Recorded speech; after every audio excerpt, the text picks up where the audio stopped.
ಅಕ್ರಮ ಸೇಂದಿ ರಫ್ತು ಮಾಡುತ್ತಿರುವ ವೇಳೆ ರಾಯಚೂರು ಅಬಕಾರಿ ಉಪ ಆಯುಕ್ತರಿಂದ 17/1/2025 ಮತ್ತು 19/1/2025 ಬೆಳಗಿನ ಜಾವ ದಾಳಿ ಮಾಡಿ ವಶಕ್ಕೆ ಪಡೆದಿರುವ ಅಧಿಕಾರಿಗಳು.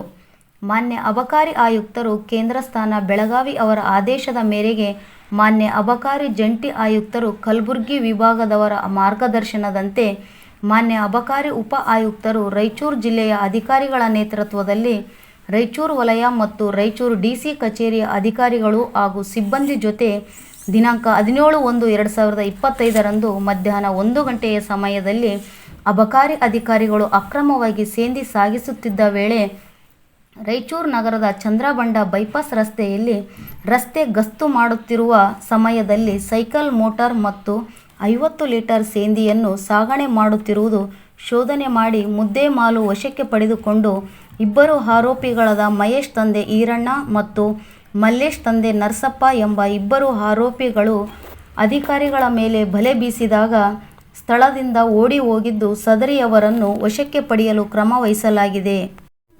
ಹಾಗೂ ಅಬಕಾರಿ ಅಪರಾಧಗಳನ್ನು ನಿಯಂತ್ರಣ ಮಾಡುವ ಉದ್ದೇಶದಿಂದ ರಾಯಚೂರು ನಗರದ ರೈಲು ನಿಲ್ದಾಣದ ಹತ್ತಿರ ಹೊಸೂರು ರಸ್ತೆಯಲ್ಲಿ ರಸ್ತೆ ಗಸ್ತು ಮಾಡುತ್ತಿರುವ ಸಮಯದಲ್ಲಿ ಶೋಧನೆ ಮಾಡಿದಾಗ ಒಬ್ಬ ವ್ಯಕ್ತಿ ಮತ್ತು ಒಬ್ಬ ಮಹಿಳೆ ಅಕ್ರಮವಾಗಿ ಸಾಗಣೆ ಮಾಡುತ್ತಿರುವುದು ಪತ್ತೆಯಾಗಿದೆ.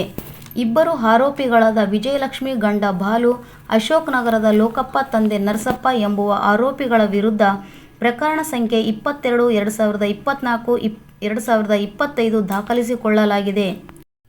ದಿನಾಂಕ 19/1/2025 ಬೆಳಗಿನ ಜಾವ 4:30 ರಿಂದ 8:30 ಆರ್ಪಿಎಫ್ ಅಧಿಕಾರಿ ಸಿಬ್ಬಂದಿಯ ಜೊತೆ ರಾಯಚೂರು ವಲಯ ಉಪ ವಿಭಾಗ ಜಂಟಿಯಾಗಿ ರೈಲ್ವೆ ನಿಲ್ದಾಣದಲ್ಲಿ ಗಸ್ತು ಮಾಡುತ್ತಿರುವ ಸಮಯದಲ್ಲಿ ಸುಮಾರು 250 ಲೀಟರ್ ಅಜ್ಞಾತ ಸೇಂದಿ ಪತ್ತೆಯಾದ ಸದರಿ ಸೇಂದಿಯನ್ನು ವಶಕ್ಕೆ ಪಡೆದು ಸ್ಥಳದಲ್ಲೇ ನಾಶಪಡಿಸಿ ಆರೋಪಿಗಳನ್ನು ಬಂಧಿಸಲಾಗಿದೆ ಎಂದು ಅಬಕಾರಿ ಉಪ ನಿರೀಕ್ಷಕರಾದ ಶ್ರೀಮತಿ ಅಮೃತ ಬಿಂದು ಅವರು ಆರೋಪಿಗಳ ವಿರುದ್ಧ ಕ್ರಮ ಕೈಗೊಳ್ಳಲಾಗುವುದು ಎಂದು ತಿಳಿಸಿದರು.